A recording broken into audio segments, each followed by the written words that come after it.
convene the January 13th, 2022 Advocacy and Outreach Committee meeting to order at 1:04 p.m. And Chris, if you could please call the roll. Margaret Bartelli. Here. Liz Sullivan. Here. Lorna Turner. Here. Sarah Wynn. Here. Beth McQuillan. Here. Tatiana Weinstein. Here.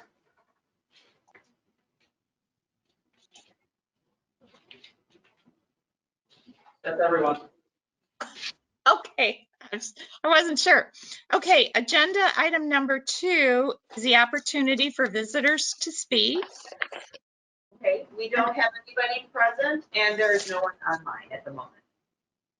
Okay, so if there were somebody, they would have 5 minutes to speak to provide public comment. Since no one is there, we'll go on to item number 3. So it's to approve the minutes of the January 7th, 2022 AOC committee meeting. And may I have a motion and a second, please? I move to approve the minutes of the January 7th, 2022 Advocacy and Outreach Committee meeting. And I second that motion. Okay, is there any discussion? If not, Oh. Chris, sorry. I didn't know if we were going to go over this after, but it was a lot of good information. What we went over, it was very overwhelming, just because there was so much. So I'm sure we're going to discuss that in the next part. Yes, thank Okay. you, and we will. Any other discussion or changes to the minutes or anything? If not, is this Chris? Do you mind calling the roll, please? Sarah Wynn. Aye. Lorna Turner. Aye. Margaret Bartelli. Aye. Liz Sullivan. Okay, and item number 4. Before we hop into, well, we're going to talk about member fundraiser ideas.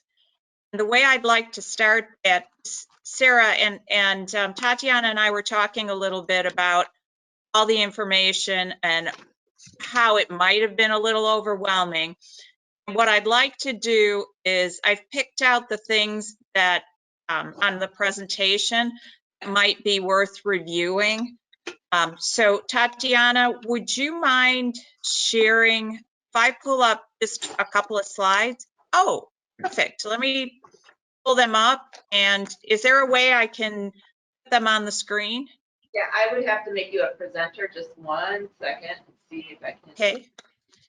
make happen.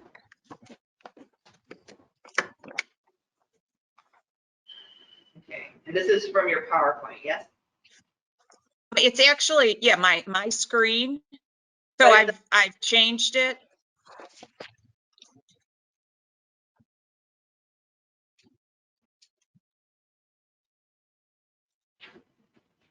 Okay. Hey, can everybody see that? Yes. Yep. Okay, I'm not going to go over any of the things in blue because there are more things that we can just have the slides. If you're interested in reviewing some of these topics, I think they're pretty self-explanatory. Was more things that we can reference. But what I wanted to start with is kind of reviewing our target donors and potential ways we might want to segment them. Again, this is just one way. There are so many ways we could do it. We could look at our contacts and segment them by individuals and businesses, further segment them into donors and non-donors, major and non-major, understanding that most probably we're going to find that the 80-20 rule applies here, meaning that 80% of our donations will come from 20% of the donors. And that's also, we anticipate that that'll happen on the business side. I didn't put 80-20, but that would apply, I'm anticipating, on the business side. That's kind of how we might consider distinguishing, major versus non-major. And then further segmenting into recurring givers and one-time givers. Now, there's multiple ways that we can do this. So I'm just thinking it would be good to keep this in the back of our minds. And then the point of this rather busy slide I was making here is that there are a lot of different ways to go after different segments. And so I picked the two segments on the previous slide and showed how both of them start at contact list acquisition. Because obviously we have to decide what does our contact list looks like, because that's your starting point. You've got to have somebody that you're going to go after.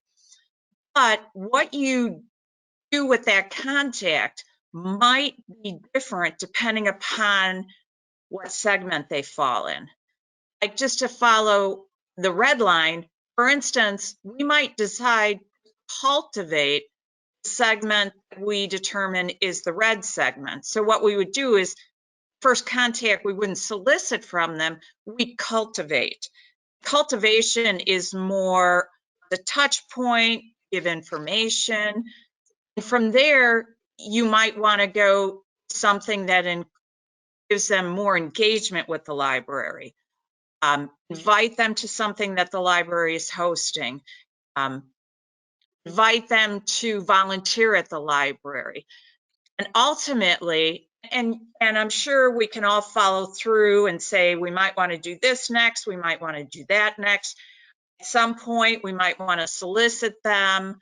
The goal is, in the middle, to make donors lifelong donors and library advocates. So, and the point of this slide is, you don't, depending upon how you segment your contact list, you might choose to treat different segments differently.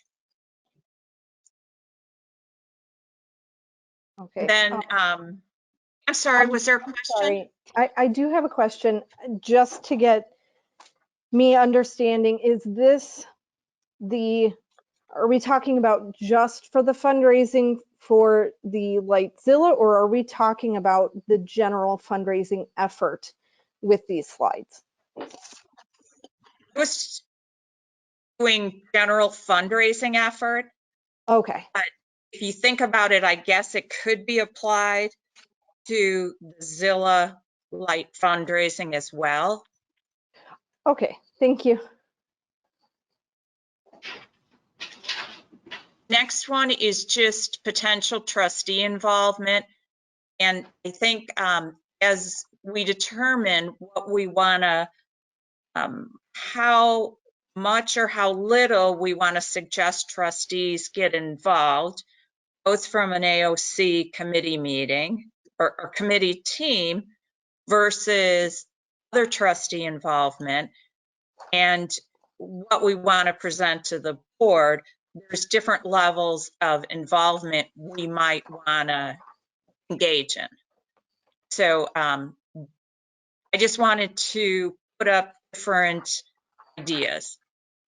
And then the last slide, and I think this is where we jump off into a discussion, is a bunch of different ideas. That a lot of them were in the Word document that I sent to everybody, or I'm sorry, Tatiana sent out to everybody. We talked a little bit at our last meeting about you can rent lists.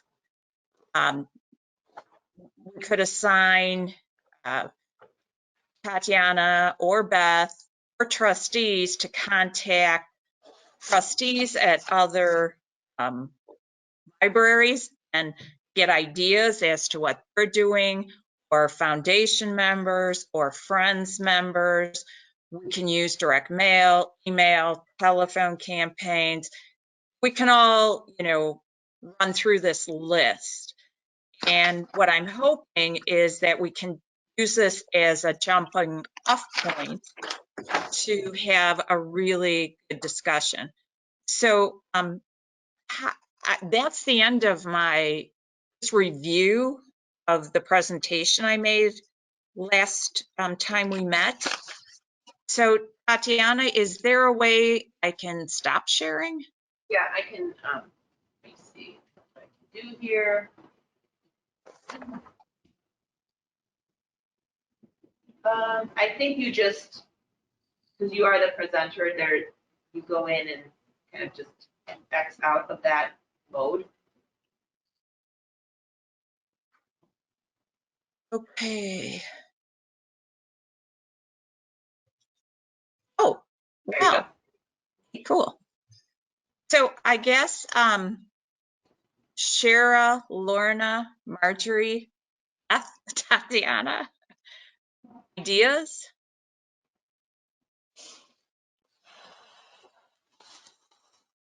Sarah, you and I talked in the parking lot and you had a bunch of good ideas.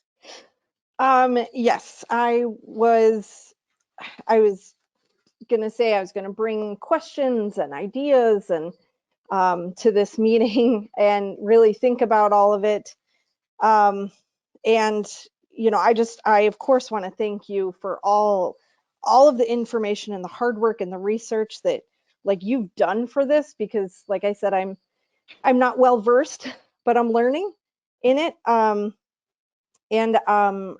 hate to say that my position has changed and my point of view kind of changed. Is I stepped back, I was looking through all of the information again, looking at what Tatiana had for the I guess all of the Word document for today.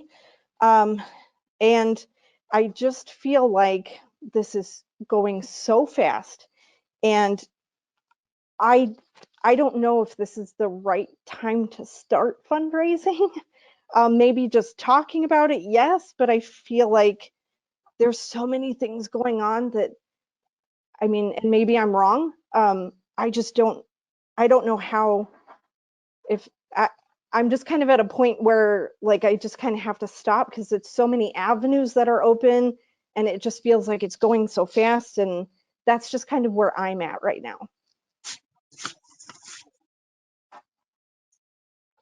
So I'm sort of on board with what Sarah is saying in that, are we putting the cart before the horse? Because I think the way I understood the progress would be is let's tackle the light board, the Lightzilla. And as we would go about fundraising for that, we would then be building ideas and contact and what's successful and what's not successful. And it would be a gradual process as we raise the money for the light board. Hopefully the light board comes in very quickly and we'll have it paid for, and then we have a success there. But at the same time, we're going to learn as we go along as to what is palatable to our clientele. I look at some of these things, the restaurant gift card, and the pizza discount card.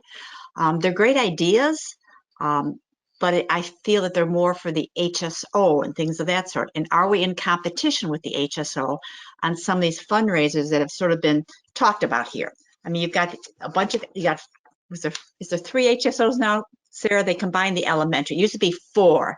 We'd have Tatewood, Sheezer, junior high, so there's only 3 now. Only 3. So that came long after I had left the HSO. But some of these things I think may be in competition with them. And I think I like the idea of hosting a board game tournament or doing a trivia contest, things of that sort. That's more in line with what the library is intended to do. I don't think that we're necessarily intended to promote the pizzerias. So I think that we should take it step by step and see what is successful with this whole Lightzilla board, and then expand from there. Because Um, I'm a big advocate, I think the Lightzilla board is a great idea. I have no problem in soliciting people to go out and to talk about the Lightzilla board, look for contributions. But beyond that, I don't know what the next project's going to be. And do we need to jump into the next fundraising project? Yeah, Cool. if I can kind of piggyback with Lorna, one thing I did put on here that I wrote is I just put like, I believe we're planting the seed for fundraising with the Lightzilla. So we're getting this nice, we have it. And I feel like we need to focus and like nurture it and see it through. And then, then we can, I think, really along the way, really establish the big ideas for the general fundraising efforts for the library. Because this year, I mean, we all know we're all feeling the pandemic, and CDC, everything's changing. You can have meetups, you can't have meetups, and it's just, I feel like this year is going to be another one of those. Well, I mean, they're wonderful ideas to be in person, but then you've got, all of these restrictions being put on. So as I take notes, I think number one note I'm hearing is fundraising for now should focus on Lightzilla. And Yeah. I see Marjorie and Beth shaking their heads yes. Well, I think that's what the board told the advocacy and outreach committee to start with. Right, I agree. Okay. And Or the one, board, sorry, go ahead. Was that you, Beth, or? yes, it is. Or maybe I said it wrong. Maybe the board said, let's fundraise for this project. And I don't think they've actually, the board has, as a group, has discussed, as Sarah's calling it, general fundraising. So is that a point, Tatiana, that you're good with as well? Yeah, I mean, I think that what Beth mentioned is correct in terms of like the literal ask of the board, the first ask. I think this committee is the committee that generates the ideas and the recommendations, and then you bring that to the board. And so the first ask was to approve of this project. I think if this committee wants to discuss a general fundraising effort, an ongoing fundraising effort, I think there's other things that need to be folded in, like connecting with maybe the Friends and Foundation as one of the main arms of that general ask of the community on a regular basis too. And then we would go to the board with that recommendation and see if the board is open to that. I don't know when that happens because we haven't done that yet. But I think that is something we can pursue in the future. Well, you did kind of bring up a point that we probably should discuss. Tatiana sent out to us, as requested, what they sent us a little while ago, a couple of years ago. Foundation sent us a grant application. And what it was for $2,000 at that year. I think it's a couple of years old. So the question is, do we want to apply for that grant for the Lightzilla project? If it's still in effect, we don't even know if that particular grant is still quote unquote available to us this year, so we could reach out and ask. We did send the foundation and Friends separately letters requesting donations, and we have not heard back yet. We did this we mailed all of the donation request letters out on the same day, so we have not heard back. Well, what I'm wondering is, if we're creating a list for the board to approve, it might behoove us to get approval to fill out that grant form and then wait until we hear back from the foundation. If we don't hear back, say in 2 weeks' time, we've already gained approval, to fill out the form, maybe that would be a second thing that we send to the foundation. We call somebody at the foundation. I think that's I don't know something what- that you can put, you can make as a board recommendation next week, absolutely. Okay, I'm kind of taking a list for our next point. So what do you guys think? Should we include that, a board recommendation to apply for that $2,000 grant? I think I'm so. seeing, okay, I see pretty much everybody thinks that's a good idea. You know, and Tatiana, you had mentioned kind of connecting with each of the two organizations anyway, which I think is a great idea. So maybe we should put that in our kind of like recommendation to the board. What do you guys think? And I hate to be very precise, but I think we really owe it to the board to be precise so that we know kind of like what's the list of things that we're doing, so they're aware. That's Should fine, but we have reached out via the letter, just so everybody's on the same page. We have sent each organization a letter requesting a donation, so that we have reached out, but we can do it in another way if that's what you're asking. Well, or maybe we don't include it on the list because we don't want the list to be overwhelming either. I could go either way. I think it would be a good start to just, for the board recommendation is just to start with that. Can we get approval to apply? I think that sounds good. Okay.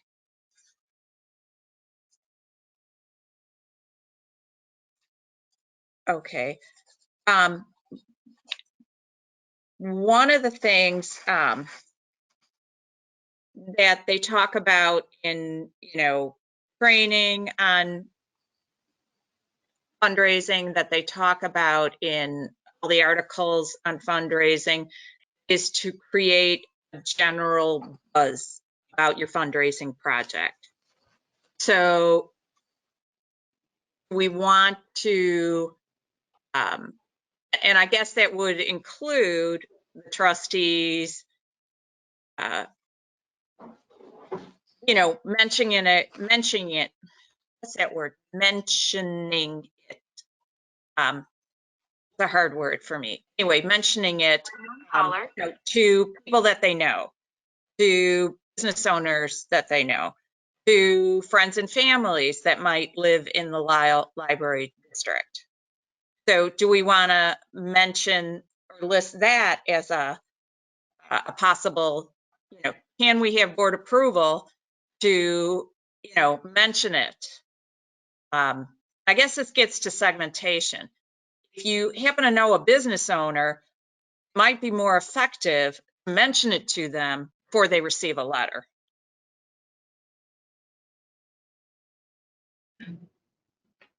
Liz, Yes. hi. I just wanted to share with you one of the thoughts. I spoke with Karen Larson. She asked about this meeting and what we were looking for. So I asked her, you know, for her suggestions about how to go about what her suggestions would be. She had several, but one of them was she didn't think we should solicit the downtown businesses, especially during COVID and so on and so forth. I think Sarah also expressed that same feeling. And I'm in that camp also. So I think going to the next step as far, I haven't expressed my opinion, but I think we are good where we're at.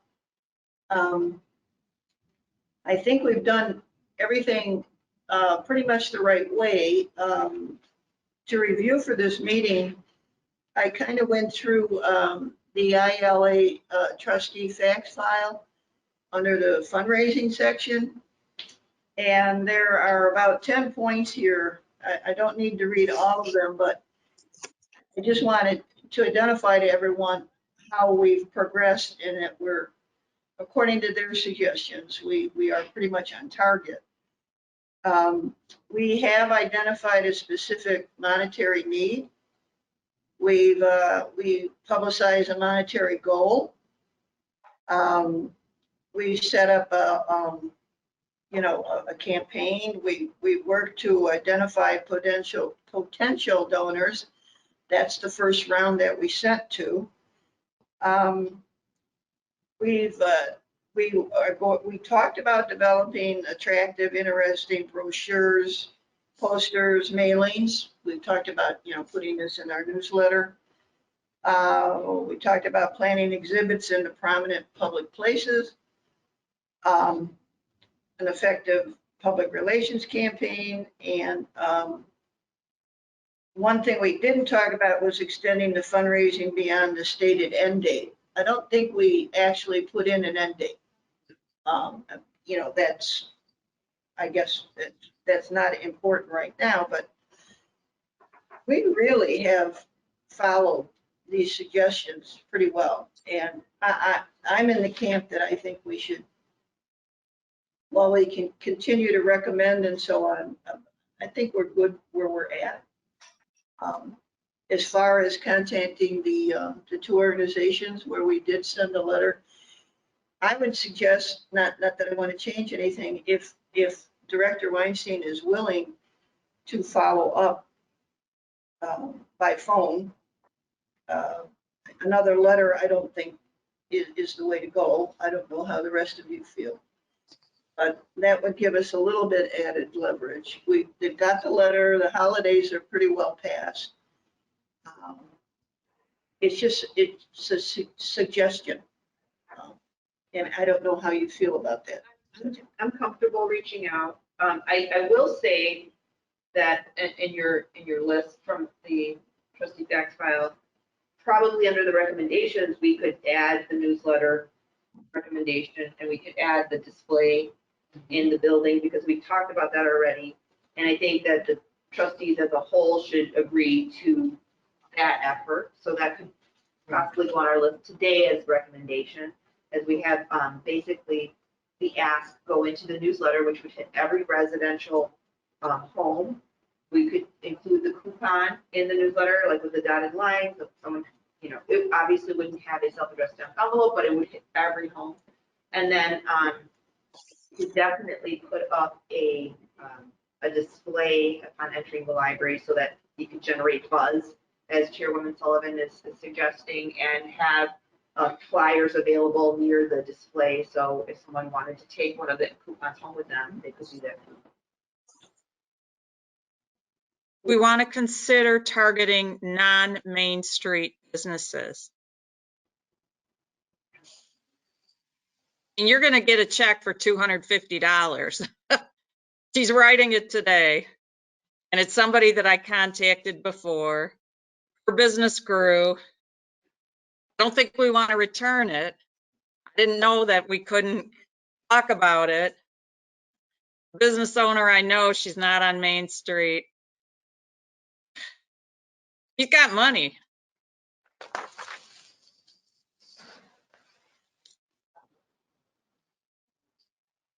One other suggestion that was mentioned at a previous board meeting, and it's also Karen Larson's suggestion, the thermometer, just so that doesn't fall off, the little gauge of where we're at. Okay. I didn't want to forget about that.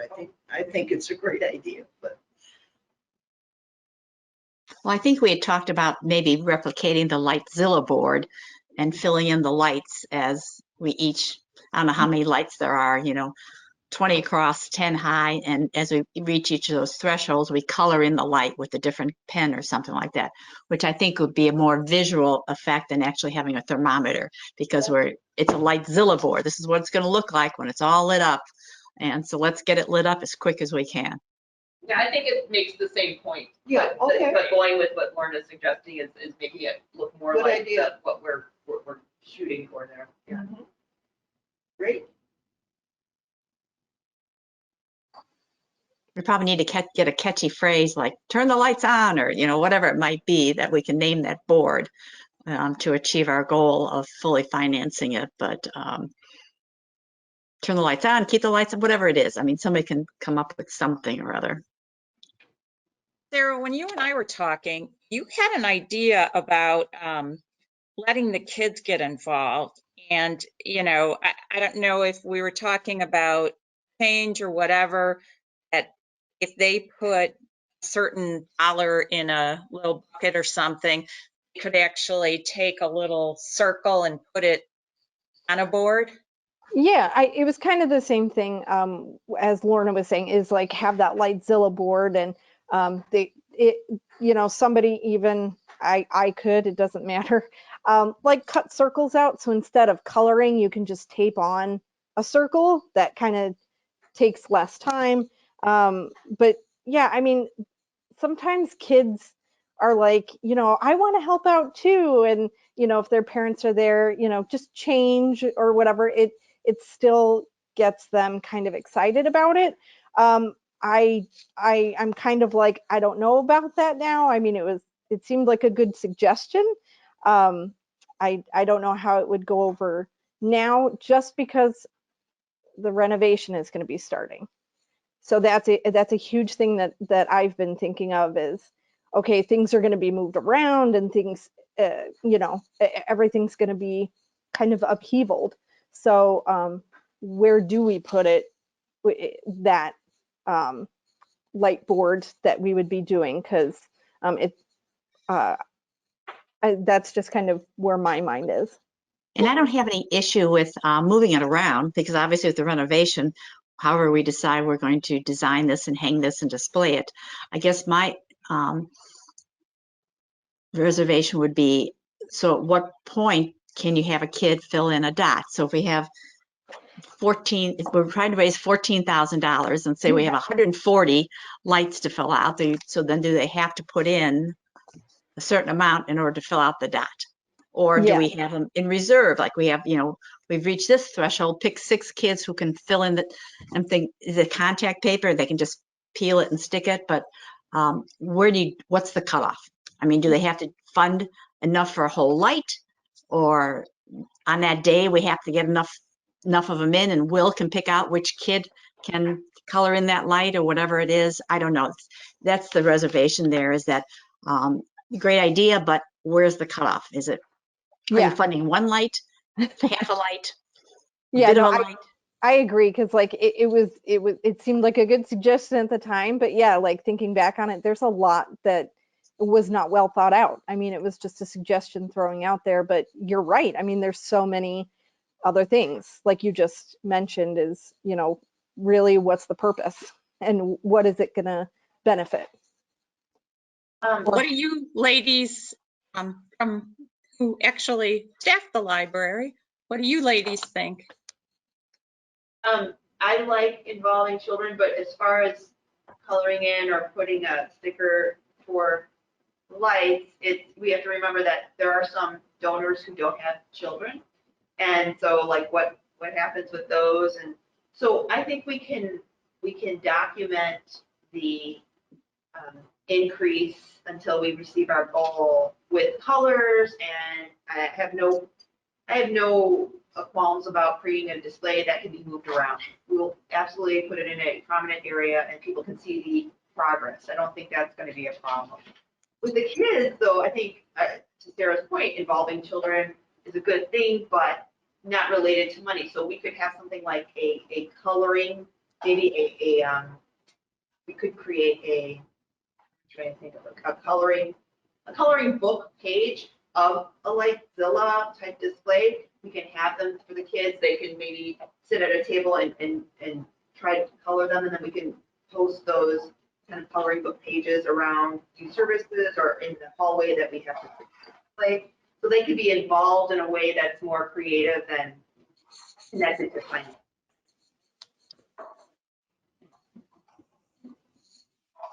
And then we, as admin, we would keep track, because we receive the donations, and admin, we're keeping track of what comes in, and then we will, adjust the levels as we reach our we attempt to reach our goal. Is that okay with everybody? I'm good with that. Good with that. Good. Yep. I like the idea of having pieces of paper for the kids to fill out. Create your own Lightzilla design, and they can sit there and they can color in and make their own designs, whether they scribble on it or actually go into an intricate design.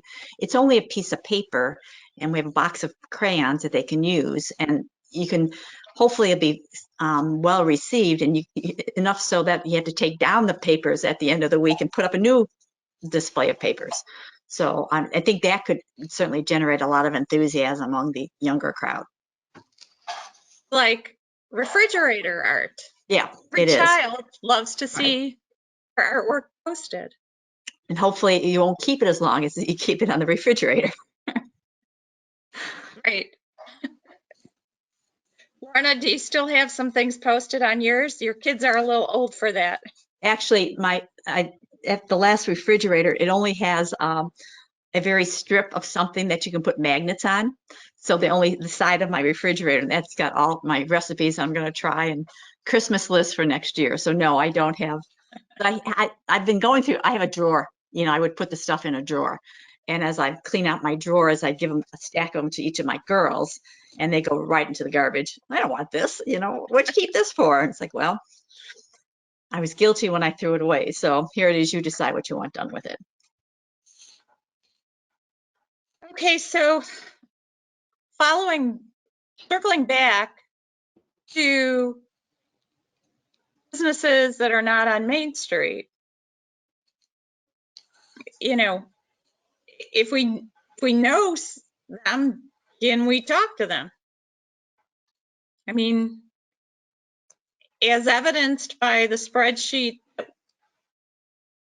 you know, that we sent out or I handed out our very first meeting, they are willing to give to a lot of Park District things that Park District has asked for.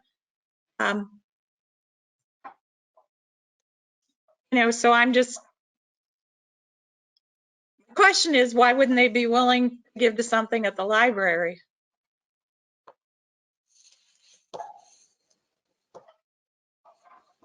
And so refresh my memory. What was the idea behind not soliciting the Main Street businesses?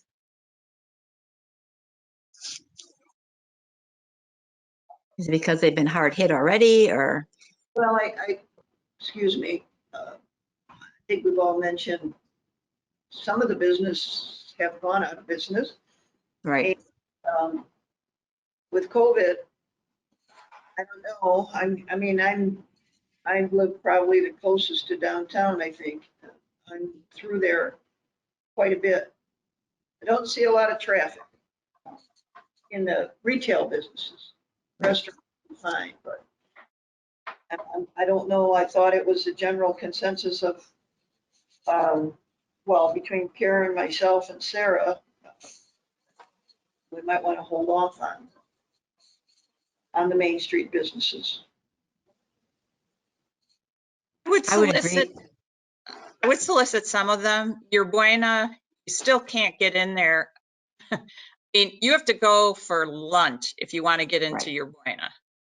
And forget the owner's name, but he is still making money hand over fist. So I think it's a generalization to say if you're on Main Street, you're not making money.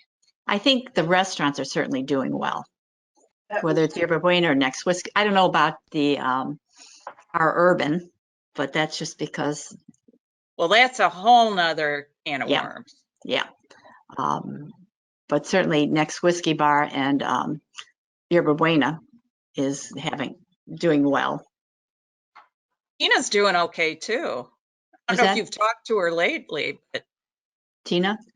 yeah, at Tina's Closet. I mean, she's always done it. She's been there for a long time. I mean, I'm trying to think. I went there when I was pregnant with my first one to get a bra fitting, and that's 35 years ago. So she's been there a long time. She should be doing well. She's got, repeat clientele all the time. See, and I would almost go in there and talk to her before I would send something. I was going there, I've lived here for almost 25 years and I was going to see her before we moved here, Lisle. So that's her reputation and her customers are, you know, a lot greater than the Lisle area. So, And I mean, maybe it's just because I don't know anybody that has a business. I'm still pretty new, 5 years, and haven't been here that long.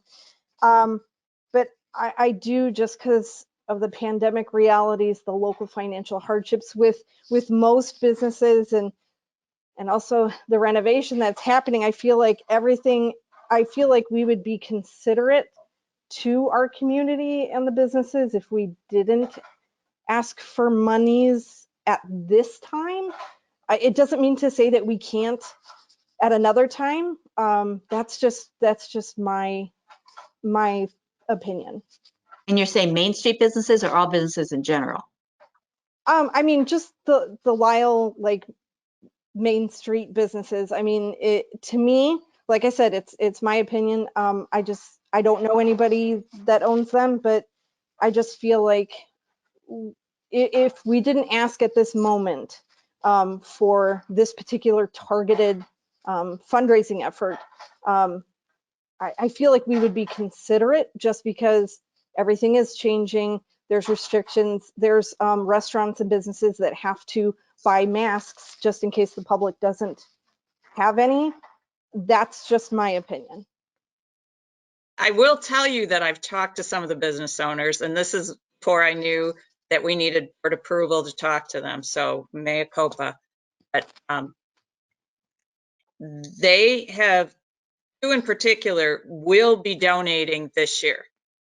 They are going to donate. So we'll be donating to other organizations. If we don't solicit, they will be donating. So it's our choice as to whether we get a piece of that. And to Sarah's point about them having to buy masks, there are grants available. And it's been widely publicized that you can get grants to buy these masks or buy sanitizing machines or whatever it is. There's federal grants available to do that. Okay. There's also grants at the DuPage level, and there's also a grant from the village. Yeah, so there's plenty of ways that they're not dipping into their own pockets to pay for these. Not that, not to discount your point entirely. And I don't think that we should exclude all downtown businesses. I think of that State Farm agency that's been there forever. Their business has not been affected by the pandemic. And I think that, again, the rest of Yerba Buena and Next Whiskey Bar are going gangbusters, I don't know how Pound Cake Bakery is doing. I'm trying to go down the list there, down the, Talked to Beverly at Pound Cake Bakery, and she doesn't seem to be hurting. As a matter of fact, her business has grown because she has added that coffee. Right. And her coffee area, and the fact that she has seating inside now. Yep. She told me she's doing more, and part of that is her decision to move to more space. Yep, I agree. So she's doing better than she ever has. She's very supportive of, as you well know, she's very supportive of local groups.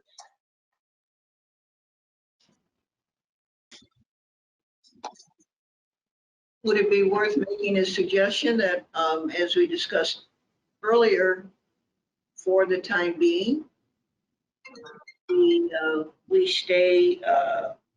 keep our focus on the present campaign where it stands now, and address this at a later date as far as opening it up to Main Street businesses? You can look at it, if and when we would open it up to Main Street businesses, I would assume that we would probably target most of them. So right now, what I see is cherry picking. So do we want our effort, the way it flowed with the letters we sent out? They were pretty general, same target audience, our residents. So, you know, we either cherry pick or we wait until we see how this goes forward. We talked about grants. We talked about the director contacting their two organizations. Just want to throw that out. I'm in a camp of status quo where we're at now. See how this plays out. Do the recommendations we just talked about in the library and newsletter and so on and so forth. Come back to this at a later date. I would suggest that we segment a contact list and treat them as two different group of contacts. I'm fine with following what we've done for the residents, and we will be touching sounds like every residential unit via the newsletter. However, we're not touching businesses that actually were not affected from the pandemic. And I would suggest that we make plan target businesses because businesses donate, or businesses, you know, like if you look at places like Loaves and Fishes, they're getting donations. If you look at community pantries, they're getting donations. You look at other places, Family Shelter Service is getting donations. Lorna, you've volunteered at one place that said, don't give us donations because we're already, was that the community gardens? Yeah, the community garden, yeah. They've got apparently a private donor that has an open pocketbook. It's the community gardeners. We grow vegetables for the food pantry. And so the Women's Club has given, I think, 3 donations to them in the past 3 years. And at this point, we've got somebody who's got a apparently a lush pocketbook, and he or she is willing to donate whatever we need. All we have to do is ask. So that's an individual donor. I don't know who it is. Other people on the committee know who it is. I don't want to know who it is. But they have been very generous in supporting our efforts to grow the vegetables. So I guess where I'm coming from is the sooner we find out who who will donate, the wiser we will be. And if we have contacts already who we know are more likely to donate, I mean, it's, you know, it's like there's a phrase, leaving money on the table. We are leaving money on the table, and many of them are going to donate. They're just going to donate somewhere else because we didn't ask them.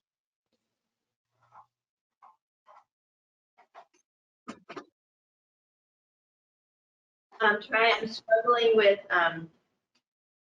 my comments because I'm hearing both sides of reaching out to Main Street and reaching out beyond Main Street. Some businesses doing better, some businesses not doing so great. And I don't think it's for us to determine which business is doing well. So I ask that we don't, unless we're like intimately knowledgeable, because I can imagine that some businesses are saying, sure, I'm doing okay, but they're really not. We don't know. So I'm trying to come up with a middle ground right now for the committee, and all I can think of is if we want to target businesses, instead of sending individual letters to businesses, maybe the first step is to, this just came to me now, I'm just brainstorming and it could be completely wrong, but maybe we send a general like e-blast to the chamber, and the chamber shares that e-blast with the businesses who we're not like personally targeting, but we're hitting the list, and the letter is tailored for businesses to donate. So those who are on the list would see the tailored letter, and then if they were so interested, they would send a donation to the library. And maybe that's the first step. And then we can see if we receive any returns, which businesses do send any, if they do. And then, you know, that's, like I said, the first step. I don't know. Again, I'm just kind of thinking off the cuff.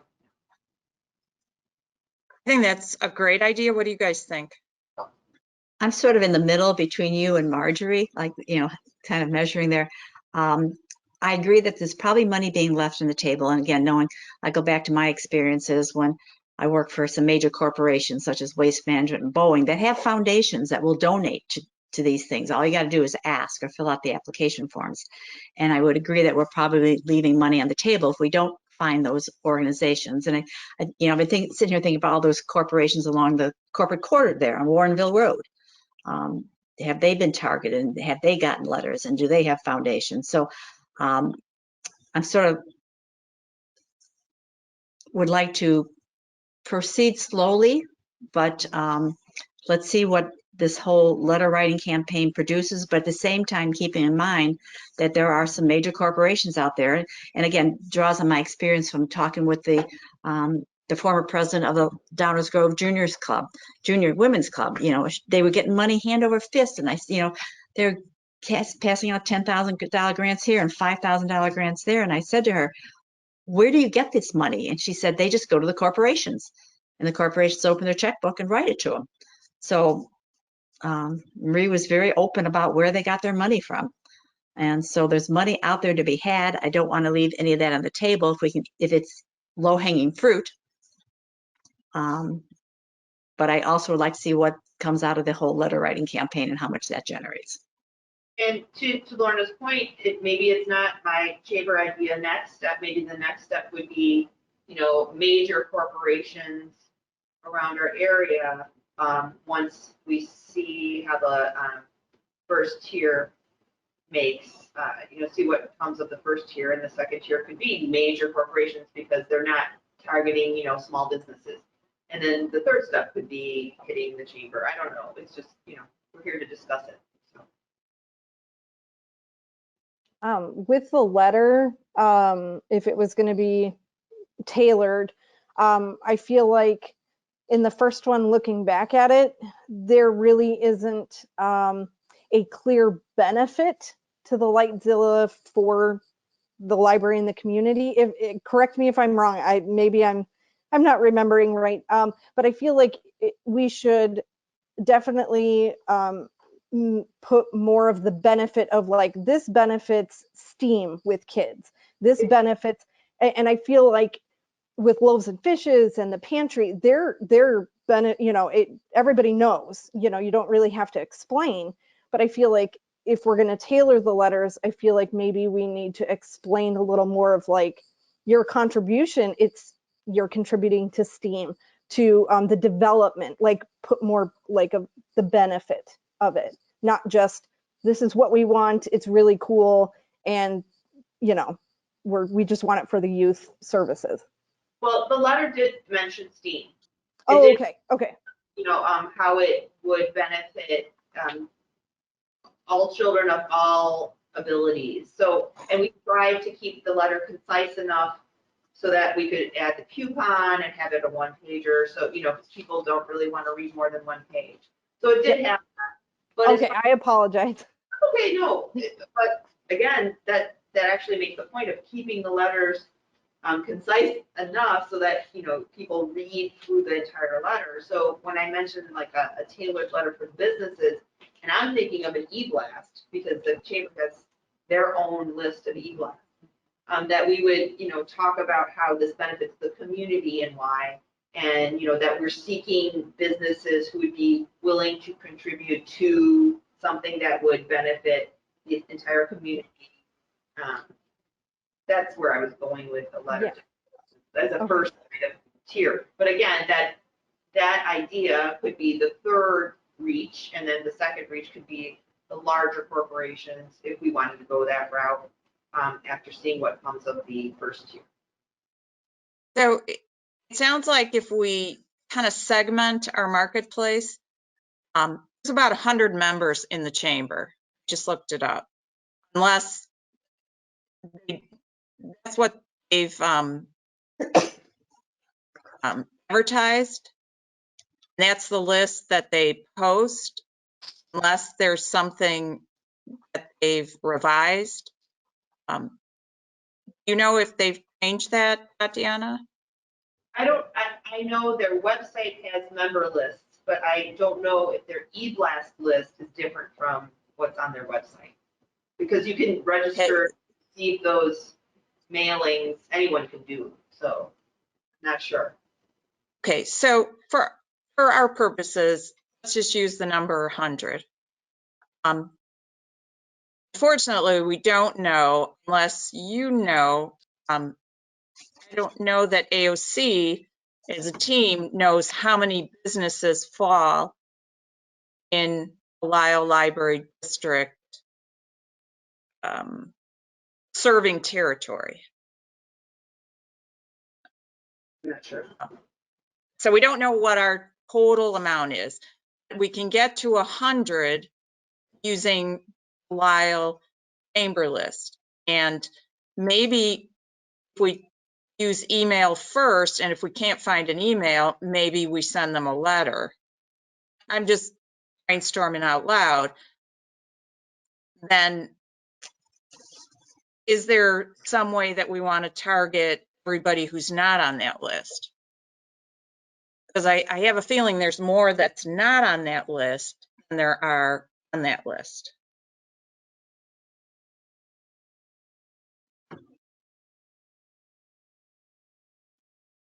So Tatiana, as you said, the e-blast actually comes from the chamber. It doesn't come from the library. Yeah, it's a chamber generated list. Okay.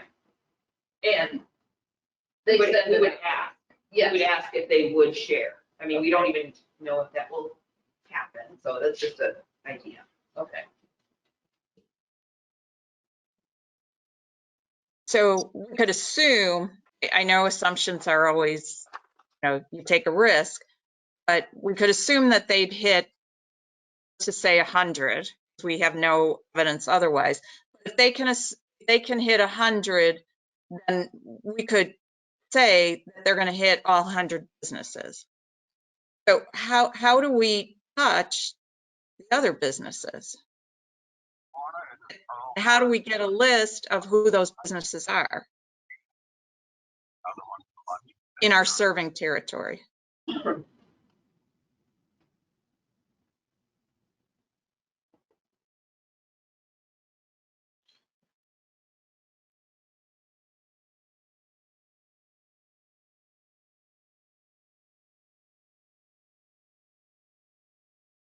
Well, from these discussions, might be a recommendation to consider everything we've talked about. We do have to recommend to the full board. I mean, if we think we can all agree that we would like to ask the director, repeating myself, but, one of the reps, Liz, I'm sure you've been taking notes as far as what our recommendations are thus far to the board. So this final one or another one, do we want to recommend that we investigate the e-blast to the chamber? And in the meantime, try to find out, how many members are in our district, those types of things, without actually taking formal action to approach them or send out letters or so on. At least get this conversation started with our board. I think that's a great idea. I think when we talk to the board, I think we kind of should explain to them that we want to segment our contacts into two groups, businesses and individuals. Kind of explain to them how we can touch them in different ways. Because we're going to touch every single individual home or residence via the newsletter. with their permission. And then businesses, we have to come up with different strategies. And one thing that we would like their permission to do, I don't know if you call it permission or it would be part of our recommendation, they would approve, we're hoping, is to have chamber send out an email blast to all of their members. And, you know, we could say there's approximately 100 members or whatever's on their website.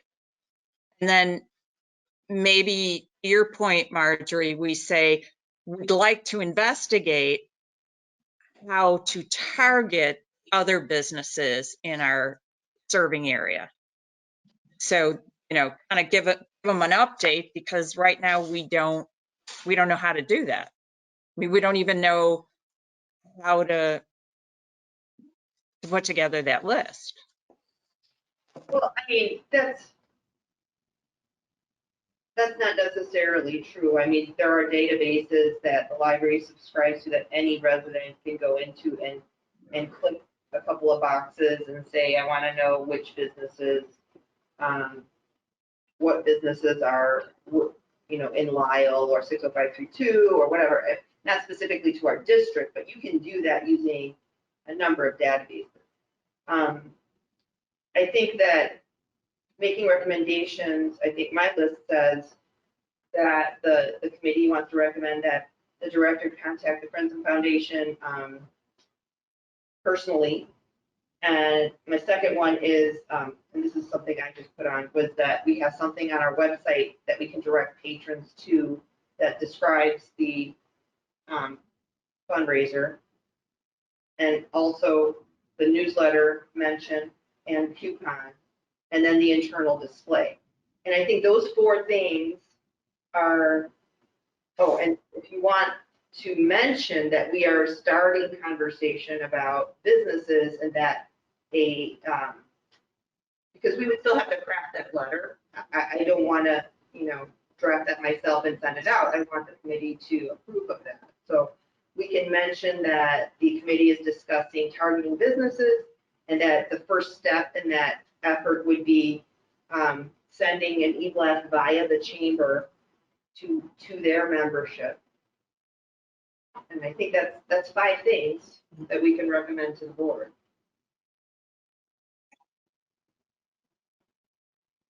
Could we also add actually applying for that foundation grant? Again, I'm not sure that is even, Available? yeah, I'm not sure because I think the letter said this, it mentioned the year. So I'm not sure that that's open to us right now. So I think the first step would be contacting the Friends and Foundation and I can ask, is that still available? I mean, maybe you can let the board know that we had a grant that was available in 2019 and the director will contact the Friends and Foundation to see if we can seek out that grant again. If not, she's going to talk to the foundation about donations. Perfect. Okay.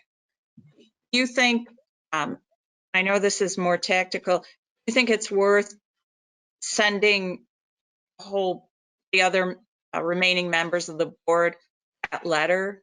Because I'm not sure if they will remember the letter was sent and what it said. The original letter? Yeah. You know, the letter that the foundation sent us 2 years ago, or is it okay just to say there was grant application 2 years ago and this is what it said? We have that. Sorry? We have that. Yeah, I Letter think from I 2 shared it years with the committee. Pardon me? I think that was Oh, shared to with the the committee, yeah. Okay. I think just mentioning it because we don't even know if it's still in effect and, you know, I think the calls will straighten things out. We'll get more information. Okay. What do you guys think of those was it 4 or 5 items? Almost six. Five. Almost 6. With the website information, makes it. So I've got Friends and Foundation, I've got website, I've got newsletter, I've got internal display, and then I have start talking about targeting businesses. That's 5. Oh, okay. I'm supportive of that.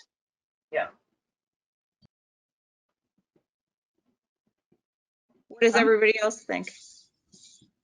I'm good with that. Those are good recommendations. I think so. That's a lot. But I think they're good. They hit a lot of different things that we're trying to do. I agree. And Sarah, if I could make a stab at increasing your comfort level, at the beginning, because we're starting with no data, we might have to have high activity at the beginning because we don't have any history. We don't have any data on fundraising. You know what I mean? And it'd be different if we had like last year's data. We could say, last year we were in a pandemic, and last year we had these contacts and these residents and these businesses, and they gave even though it was in a pandemic. You know what I mean? So Yeah, and that's my apprehension right now, is that we don't have the history and we don't have anything to look at. So yes, we are starting in a pandemic, and it's in a pandemic that, like, you know, it's just crazy the past 2 years now going on, whatever. And I think that's just where I'm at. My point of view is I feel like I don't want us to come off as, and this, please, I want to emphasize that I'm not against fundraising. I am not. I just feel like this timing is coming off at a bad time for everybody, but the community and the residents, and it almost feels like a money grab. That's just my opinion. It just feels like that's my apprehension. and if it helps, people who have been in the stock market went up 26% the last year. So anybody who was heavily into the stock market, which may be a small percentage of Lisle residents, if you look at our average income, we actually do quite well compared to the average income in terms of residents in the state of Illinois. I mean, we're a highly educated group. And Lisle is highly educated compared to the rest of the state. The state is highly educated compared to the rest of the country. We've had some of the best results in terms of the stock market. So there will be a certain percentage of people who will say, no way in God's green earth can I afford to give. There will be a certain percentage who will say, you know what, I've never made money in the stock market like I did this last year. So if it gives you any comfort level, there are a bunch of people and a bunch of businesses who are looking to give. Yeah. I know, and I could tell that might be cracking that envelope a little bit. I know you're still uncomfortable, but I hope that helps a little. Yeah. No, I'm just on that error of caution of, I don't want to assume anything during this time, because it's so uncontrolled, and of course we can't predict the future. And yeah, it's just that assumption that I feel like, oof, like I don't want to make the wrong assumption. And I don't want to make a misstep by, we've gotten some pushback. We got some emails from residents who were not happy with whatever we were doing. And I think we should take that cautiously, and we'll learn as we go along.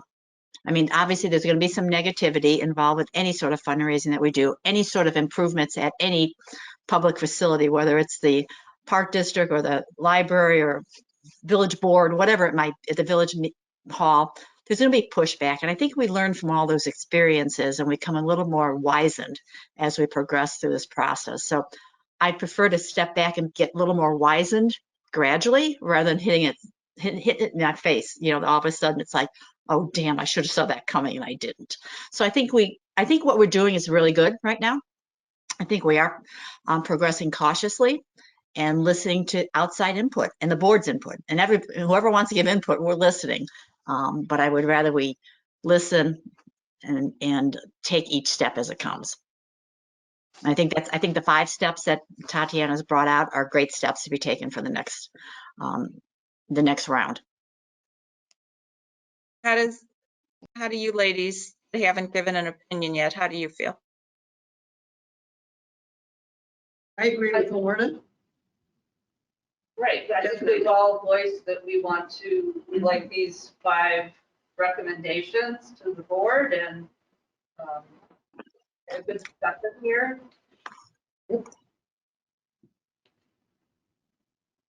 You need to ask one question. They have already spoken, people, business owners, who did not express any concern with giving. So what do? I mean, didn't realize we couldn't speak about it.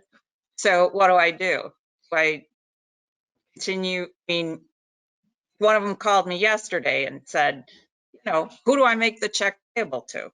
So, I mean, I'll say that if conversations were had, I mean, those are things that can happen with any board member because,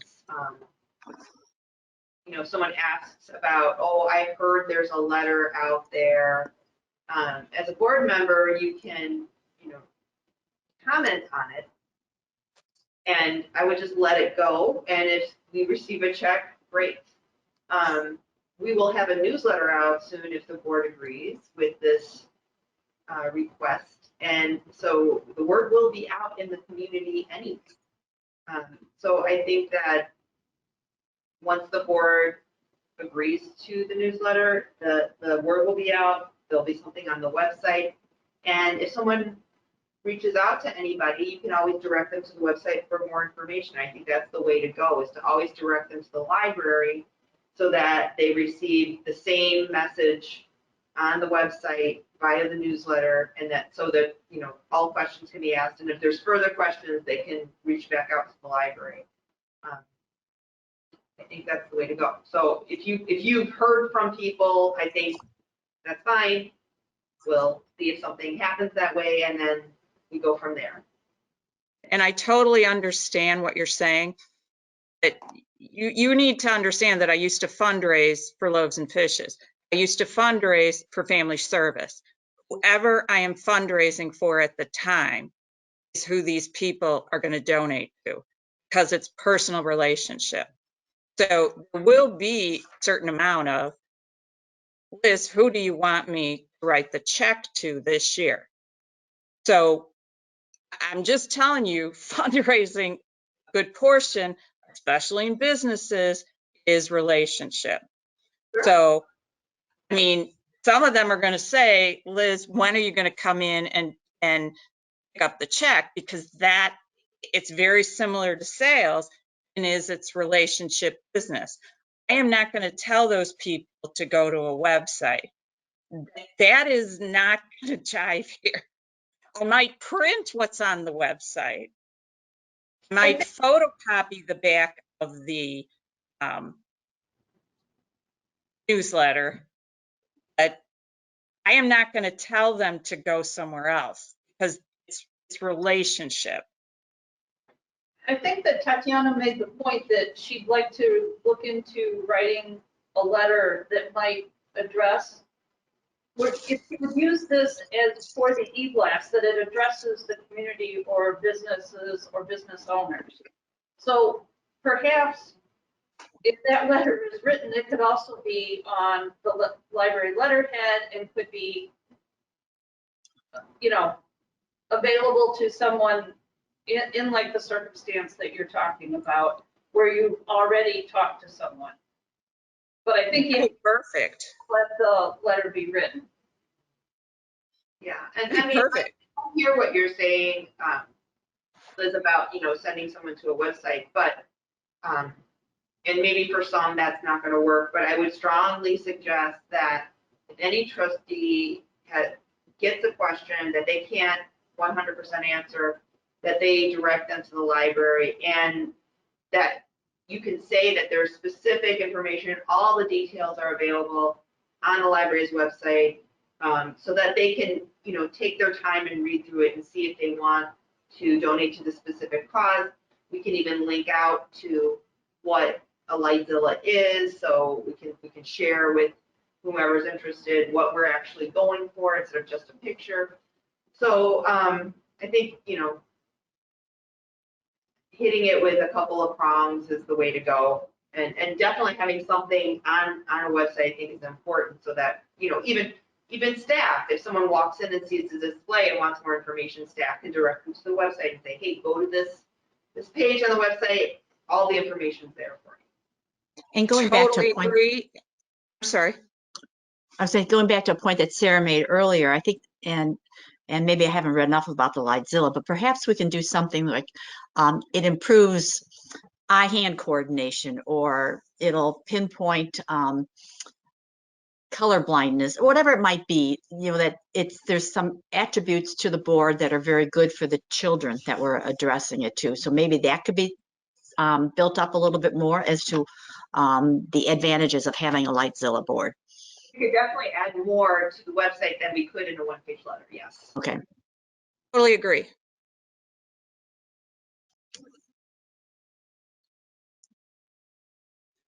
So I think if we kind of combined number 5, actually 4, 5, and 6 together.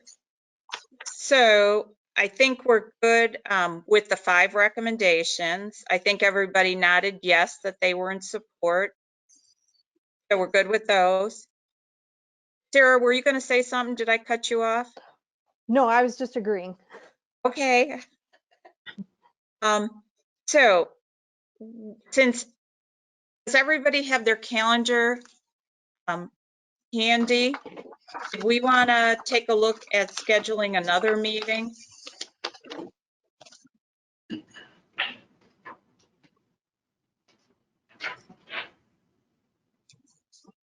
And while we're new at this, and we might want to meet again in 2 weeks and talk about 2 things.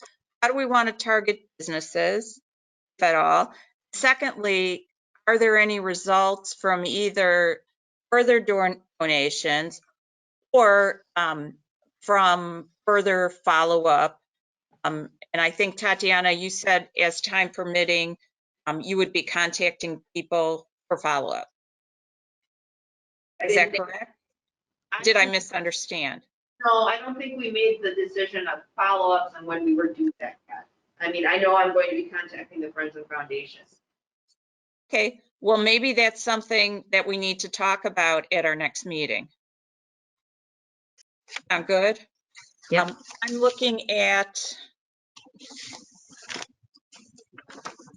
how does Thursday, the 27th, which would be in 2 weeks, does that look for everybody at 1 o'clock again? No, that's not good. I can't. Okay. How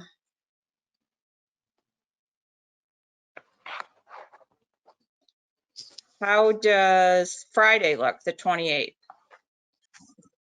No, yeah, I'm not sure I can do that I Friday. can't do that. No. Friday can't. That's my eye doctor again. 4th cancellation.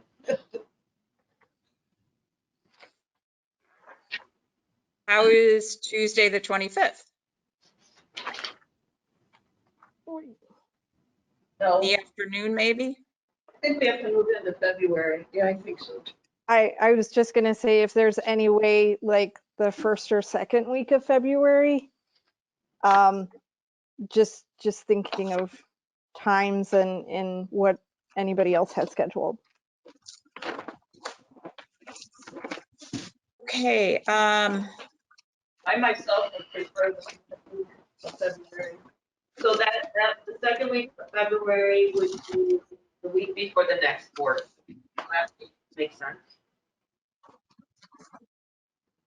okay, do we want to do it Thursday? Because that would be, on a Thursday like today. Thursdays, like Thursday the 10th. How does that work out for people? I mean, I could You do, mean I the could do the previous 10th. Thursday, which would have been 3rd. Works for me. 10, Marjorie? Yes. Lorna, are you free the 10th? I have no life. Any of those days are good for me. Oh. Carol, The 10th would work, definitely. are we talking 1 PM? That time slot works for me. What do you guys think? Yeah. Yep. Okay, why don't we do Thursday, February 10th, 1 o'clock?